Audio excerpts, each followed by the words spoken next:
after you take your test online, people, then you are going to take the notes. So make sure that you have taken your test because it started at the beginning of this class period. So hopefully that's been done.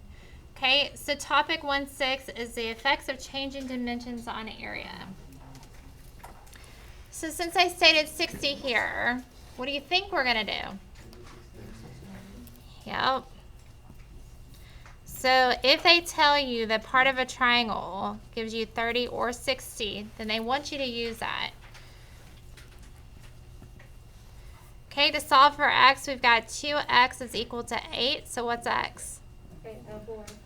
So x is equal to 4.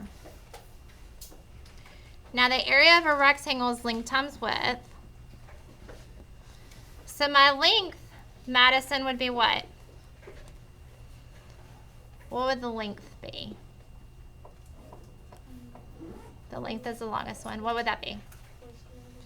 Okay, so 4 square root of 3, since x is 4. So my length is 4 square root of 3, and then this width would be what, Reese? 4. So we're going to multiply those two together, and can you tell me what that would be, Brianna? What's the area? 16 square root of 3, and what goes behind it? Okay, so we've got 16 square root of 3, and then centimeters squared. Okay, so what happens when we take this area for this rectangle and do a little bit of changing to it? So it's saying, if this is my original area right here, so we've got 16 square root of 3. I'm just going to use that instead of the centimeter squared behind it. If we multiply the width, if we change that and we multiply that by 2, and the length, we change the length and we multiply that by 2, let's just see what happens. Okay, so here's my length. If we multiply this by 2, we get what? 8 square root of 3. 8 square root of 3. And if we multiply 4 by 2, we get what? 8. So the area of that would be what? 64 square root of 3. So my new area is 64 square root of 3. Now, the easier way to do this without putting it back into the formula and multiplying this times 2 and multiplying this by 2 is just taking how many times it got bigger. It got bigger here twice, 2 times, and then here 2 times. What's 2 times 2? Okay, and then if you look at this original area and multiply it by 4, what's 16 times 4? 64. You get that. So this is what I'm going to be teaching you guys, and just not to have to put it back into the equation, but just take it from here and multiply it from your original area. Okay, so to find how many times bigger it got, which we know it's here, it's going to get 4 times bigger, but taking your new area, in case they give you area on both of them, 64 divided the square root of 3, divided by the original area, which is 16 square root of 3. Those cancel out and it gets 4 times bigger. Now on this one, you can tell that it gets 4 times bigger because of these. But if it just gave you the new area and the original area, then you know you're just dividing those two to find how many times bigger it got. Okay, so we're still going to use that original area, 16 square root of 3. Okay, we're going to stay the same. What does that mean we're multiplying by? Nothing. By 1. Okay, anything that stays the same means you're just multiplying by 1. If you do 2 times 1, you get 2, right? And anything that you multiply by 1 stays the same. 3 times as long. So how many times bigger do you think this is going to get? 3 times. Right, because 1 times 3 is 3, so we're just multiplying this original by 3, so 16 times 3 is what? That's your new area. And just in case they give you the new area and the original, you just divide the 2 to get how many times bigger it gets. As we know, we can see that it gets 3 times bigger, but that's what you would do. Okay, and I think you understand, so I'm just going to write the number out here. That's how many times bigger it gets. Okay, on this one from our original that we started with, is 16 square root of 3. 4 times just times them by 4. Half as long would be multiplying by a half. So if I multiply 4 times a half, we get what? Okay, so it's going to be 2 times as big. So my new area is going to be what? 32 square root of 3. And then you guys get it that you take your new area divided by your original, which is going to be 2 times bigger, right? Okay, and you can write it out if you choose to, or if you get it. Hopefully get it. Okay, taking that original area again that we started with up here. We're taking 1/4 as long and then twice as long. Who can tell me how many times bigger or smaller in this case would it be? Okay, so this would be what? A half. Okay, and if we take half of the size of this, that just means we're dividing by 2, right? You can say that that multiplies to half, and you can multiply by half. Same thing, but what would the new area be? Okay, and then again, you take your new area over your original, you're still getting what? How many times bigger? Or even smaller, right? So if you have a number between 0 and 1, your actual shape is doing what? It's getting smaller, okay, because you're taking half the size. If your number is bigger than 1, your shape is going to get bigger. Okay, if your shape is exactly getting bigger by 1, then obviously it's staying the same size, because anytime you multiply by 1, it stays the same. Okay, on this one it says what conjuncture, which means what statement can you make regarding the change of dimensions in a 2-dimensional figure. So like here, when we changed our dimension, how many times bigger did it get? We just did what with those two? We multiplied them. So the change multiplied gives you how much bigger or smaller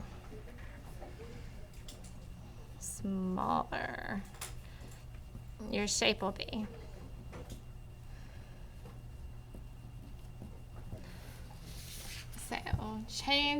So the change, you multiply the change, so the change is multiplied, gives you how much bigger or smaller your shape will be, just by multiplying those two. Okay, turn to the back. All right, so here we have an isosceles triangle. So we're going to use let's use 30, 60, 90 here. But let's use the area for a triangle, which is going to be area equals base times height divided by 2. You don't have the apothem. It's not an equilateral triangle. So we've got to use this formula. Remember how your base and your height have to be connected to a right angle. So is 12 your height? No, because it's slanted. Okay, so we're not going to have that. So we're going to take this part. Since they give us this part 60 degrees, that means the top part up there is going to be what? Actually, it is an equilateral. How do I know it's an equilateral? Because you got 60. This has to be 60, and this is 60. Okay, so an isosceles can be an equilateral. But anyways, we're still going to use this formula. All right, so opposite the 30 is your x. Okay, so if I know that my full side length is 12, what does that mean x is going to be? Because it's half of the side length, yes. So my height is going to be x squared root of 3 because it's opposite the 60. What's my base, by the way? Okay, so my full base is 12. Because 6 plus 6 gives me 12. My height right here is going to be what? 6 square root of 3 divided by 2. All right, so the area is going to be what, Tanner?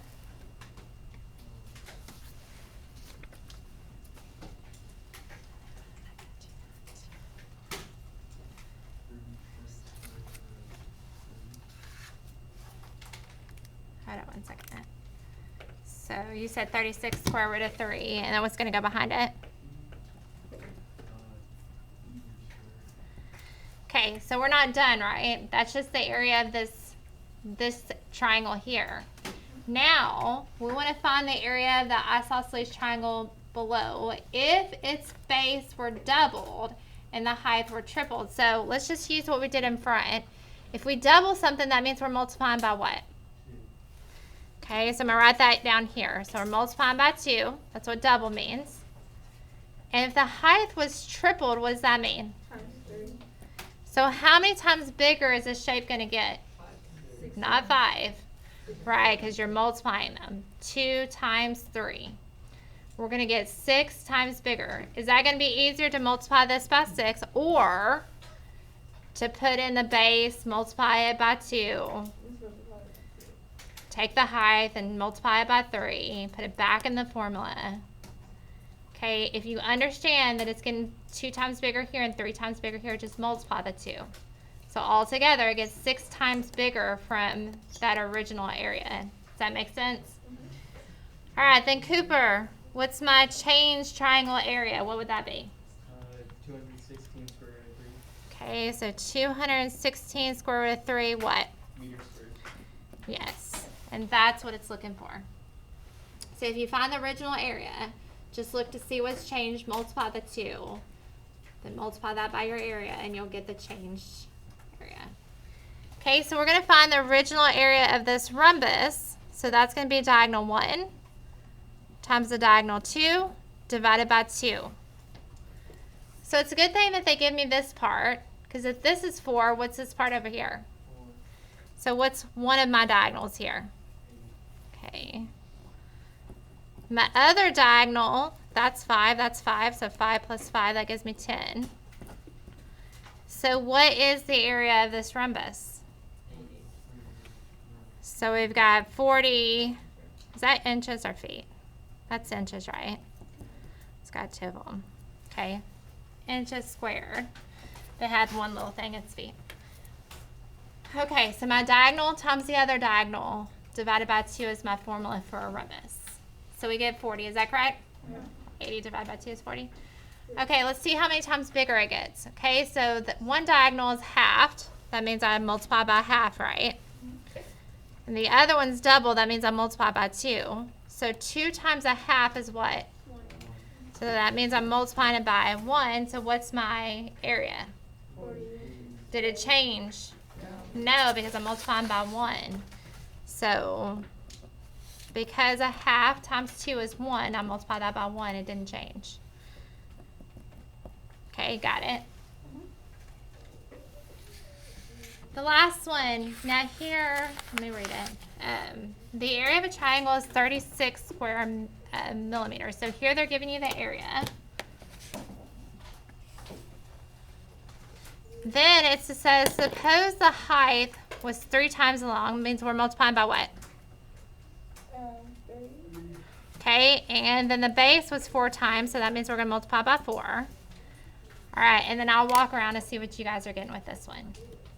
Okay, you want the new area.